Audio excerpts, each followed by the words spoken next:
रामायण के इस योद्धा ने रखे कुरुक्षेत्र में कदम। आइए जानते हैं। उससे पहले हमारे चैनल को सब्सक्राइब करें और बेल आइकन को दबाना ना भूलें। रामायण के ऐसे सर्वशक्तिशाली योद्धा जिन्होंने द्वापर युग के महाभारत युद्ध में कदम रखा तो कुरुक्षेत्र में कोहराम मच गया, जिन्हें देखकर भीष्म सहित सारे कौरव पांडव हिल गए, जिनके मात्र चलने से ही गर्जना होने लगी।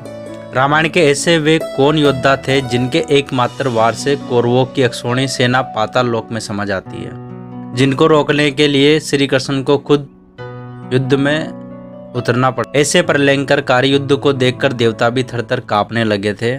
ऐसे कौन थे वे योद्धा जो रामायण काल से महाभारत काल में आए?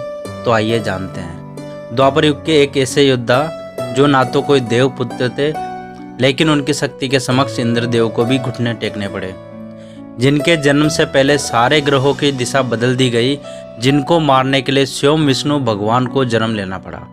ऐसे सर्वशक्तिशाली योद्धा मेघनाथ, जो रावण का बेटा था, जिसे रथ सहित कहीं मील दूर फेंक दिया। हम बात कर रहे पवन पुत्र हनुमान की, जिन्होंने सूर्य देव को बचपन में निगल लिया था।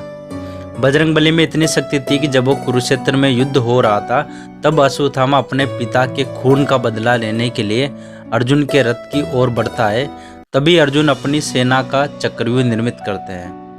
तभी अश्वत्थामा उस चक्रव्यूह को देखकर हैरान हो जाते हैं, क्योंकि यह चक्रव्यूह अर्जुन ने भगवान श्री कृष्ण के इशारे पर निर्मित किया था। जब अश्वत्थामा को वहां से निकलने का रास्ता नहीं मिला, तभी बड़ी दूर से दुर्योधन की आवाज आती है, मित्र मेरे भाइयों की रक्षा करो। तब अश्वत्थामा दुर्योधन के भाइयों को बचाने के लिए आगे बढ़ते हैं, परंतु वे चक्रव्यूह से बाहर नहीं निकल पाते। तभी वो महादेव की आराधना करते हैं। कुछ देर बाद एक घोड़े पर सवार एक सैनिक अश्वत्थामा से कहता है कि आप मेरे पीछे पीछे आइए, मैं इस चक्रव्यूह से बाहर निकलने का मार्ग जानता हूँ। तभी अश्वत्थामा उसके पीछे पीछे आगे चक्रव्यूह को तोड़ते हुए आगे बढ़ता है। तभी अर्जुन श्री कृष्ण से पूछते हैं, एक साधारण सा सैनिक किस प्रकार हमारे चक्रव्यूह को तोड़ सकता है माधव?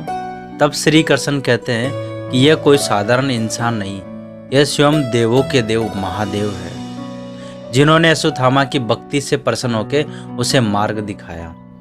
तब श्री कृष्ण बजरंगबली से कहते हैं कि आपका समय आ गया है हनुमान, जाइए महादेव को रोकिए, वरना हमारी आधी सेना व्यूह की भांति खत्म हो जाएगी। तब बजरंगबली भी एक योद्धा के वेश को धारण कर महादेव के चक्रव्यूह को तोड़ने से रोकते हैं। महादेव अन्य रास्ते से चक्रव्यूह का विनाश करते हैं, परंतु बजरंगबली उन्हें पुनः रोकते हैं। बजरंगबली कहते हैं, प्रभु कृपया आप इस युद्ध के भागी ना बने। तब महादेव कहते हैं कि मेरे अपने भक्तों की समस्या का निवारण करना मेरा कर्तव्य है हनुमान। तो बजरंगबली कहते हैं, अतः मुझे आपका प्रतिकार करना पड़ेगा प्रभु। तभी बजरंगबली अपना गदा लेकर महादेव की ओर बढ़ते हैं। अतः दोनों के बीच युद्ध शुरू हो जाता है, जिसके कारण प्रलय की स्थिति उत्पन्न हो जाती है। उनके इस युद्ध को रोकने के लिए सारे योद्धाओं को सारे शस्त्र त्याग कर प्रार्थना करनी पड़ी। तब जाकर महादेव और बजरंगबली का प्रलयंकरकारी युद्ध समाप्त हुआ था। यही कारण है महादेव की भक्ति सारे देवते भी करते हैं कि महादेव अपने भक्तों की भक्ति से बहुत जल्दी प्रसन्न हो जाते हैं। अब जानते हैं रामायण के दूसरे सर्वशक्तिशाली योद्धा के बारे में, जिन्होंने युद्ध रचा था भगवान कृष्ण को धरती में कई बार पटका, जिन्होंने महाभारत युद्ध में प्रलय ला दिया था, जिनके अंदर हजारों शेरों की शक्ति थी, जो ना ही जानवर थे और ना ही मनुष्य। कौन थे रामायण के वे योद्धा जिनसे रावण तक भी डरता था? तो आइए जानते हैं। हम बात करें जामवंत की, जिन्होंने त्रेता युग में अहम भूमिका निभाई थी, जिन्होंने बजरंगबली की शक्ति याद दिलाने में मदद करी। जामवंत जी बजरंगबली की तरह अमर थे, जिन्होंने द्वापर युग में पूरी धरती हिला दी थी। परंतु क्यों? जब एक बार श्री कृष्ण के ऊपर सत्यमंटक मणि के चोरी होने का मिथ्या आरोप लगे, तभी श्री कृष्ण उसकी खोज करते हुए एक गुफा में पहुंचे, जहां पर वे मणि मिली जो कि जामवंत जी के पास थी। इसलिए भगवान श्री कृष्ण और जामवंत का बहुत भयंकर युद्ध हुआ, और यह युद्ध कई दिनों तक चलता है। यह अत्यंत प्रभावशाली शक्तिशाली देखकर जामवंत को आश्चर्य होता है कि ये एक आम इंसान में इतनी शक्ति किस प्रकार हो सकती है, क्योंकि उन्हें वरदान प्राप्त था, अतः वे ब्रह्मा जी के पुत्र थे, उन्हें कोई नहीं हरा सकता था। इसलिए उन्होंने भगवान श्री कृष्ण से पूछा, आप कृपया करके अपने असली रूप में आओ। उनका इतना कहते ही वह भगवान विष्णु में परिवर्तित हो जाते हैं। तभी जामंत उन्हें भगवान राम को देखने का आग्रह करते हैं। तब भगवान विष्णु उन्हें भगवान राम के दर्शन करवाते हैं। अतः जामंत उनसे अपनी बेटी के विवाह का प्रस्ताव रखते हैं। कृष्ण उनका प्रस्ताव स्वीकार कर लेते हैं। इसी के कुछ पल बाद जामंत परलोक सिधार जाते हैं। अब जानते तीसरे नंबर के योद्धा के बारे में, जिसके आते ही सब भय से कांपने लगे थे, जो पहले भी विनाशकारी थे और महाभारत में भी विनाश करने उतरे, जिन्होंने क्रोध में अपनी जननी माता का ही सर काट दिया था।